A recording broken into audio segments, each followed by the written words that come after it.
प्याजची कचोरी ही जोधपूरची खूप फेमस कचोरी आहे। तिखट, चटपटीत, आंबट-गोड अशा भरपूर फ्लेवरनी भरलेली कचोरी खायला खूप टेस्टी लागते।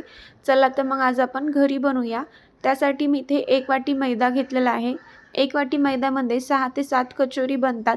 तुम्हाला किती बनवायच्या त्यानुसार मैद्याचं प्रमाण वाढवू शकता। चवीनुसार मीठ टाकायचं आहे।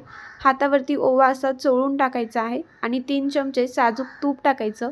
तूप टाकल्यानंतर पिठामध्ये व्यवस्थित मिक्स करायचं आहे आणि थोडं पाणी टाकून एकदम मऊ असं पीठ मळून घेणार आहोत। यावरती कपडा किंवा पातेलं ठेवून तुम्ही 10 मिनिट रेस्ट देण्यासाठी ठेवू शकता। यासाठी लागणारा मसाला बनवूया। त्यासाठी मी धने, जिरे आणि सोप हे छान भाजून कुटून घेतलेले आहेत। कढईमध्ये तेल गरम केलं, त्यामध्ये भाजलेले धने, जिरे आणि सोप टाकली। त्याचबरोबर हिरवी मिरची, अद्रक आणि लसणची पेस्ट आहे। एक बारीक चिरलेला कांदा आहे। 2 चमचे बेसन आहे। बेसन हे छान तेलामध्ये भाजून घेणार आहोत आपण। बेसन जर कच्चं राहिलं तर त्याचा वास येतो, त्यामुळे छान खरपूस होईपर्यंत भाजून घ्यायचं आहे। आता चवीनुसार मीठ, लाल तिखट, हळद, 1 चमचाभर साखर आहे, कसुरी मेथी आहे, आमचूर पावडर आहे 1 चमचा आणि एक उकडलेला मी बटाटा वापरलेला आहे। छान एक वेळेस मिक्स करून घेणार आहोत। आपली ही स्टफिंग तयार आहे। आता यामध्ये आपण बारीक आणि लांब असा कापलेला कांदा आपण टाकणार आहोत। इथे मी 2 मीडियम साईजचे कांदे घेतलेले आहेत।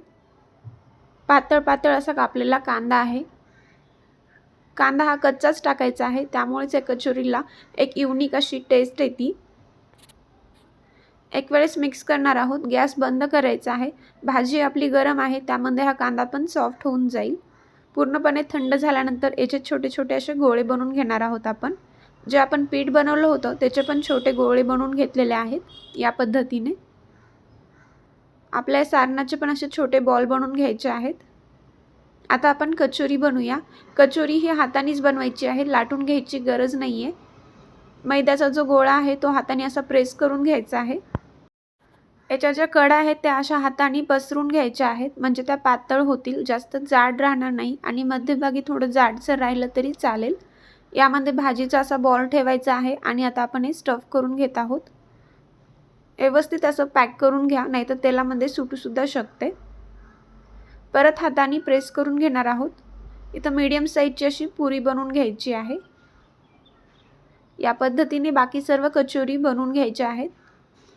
कचोरी बनवल्यानंतर आपण लगेच तळून घेणार आहोत। कचोरी तळण्यासाठी सुरुवातीला तेल हे आपल्याला कडकडीत गरम करून घ्यायचं आहे आणि कचोरी जशी आपण तेलामध्ये टाकतो तसं गॅस हा मीडियम करायचा आहे आपल्याला आणि मीडियम गॅसवरतीच कचोरी तळून घ्यायच्या आहेत। गॅस फुल अजिबात करू नका, नाहीतर कचोरी बाहेरून लालसर होतील आणि आतमध्ये एकदम मऊ राहतात, ते खायला पण छान लागत नाहीत। त्यामुळे मीडियम गॅसवरतीच या कचोरी तळून घ्यायच्या आहेत। कचोरीला तळायला वेळ लागतो, पण खूप खुसखुशीत होतात। या कचोरी जास्त फुगत नाहीत, पण खायला खूप खुसखुशीत आणि कडक होतात। एक वेळेस या पद्धतीने नक्की करून बघा। मस्त असा पावसाळा सुरू आहे, काहीतरी गरम आणि आपल्याला चटपटीत खावंसं वाटतं, अशा वेळी तुम्ही ही रेसिपी ट्राय करू शकता। गरमागरम कचोरी आणि चहा खूप छान लागते। व्हिडिओ आवडला असेल तर लाईक आणि शेअर करायला विसरू नका आणि माझ्या चॅनलला सबस्क्राईब केलं नसेल तर प्लीज सबस्क्राईब करा। गरमागरम कचोरी, त्यावरती चिंच चटणी आणि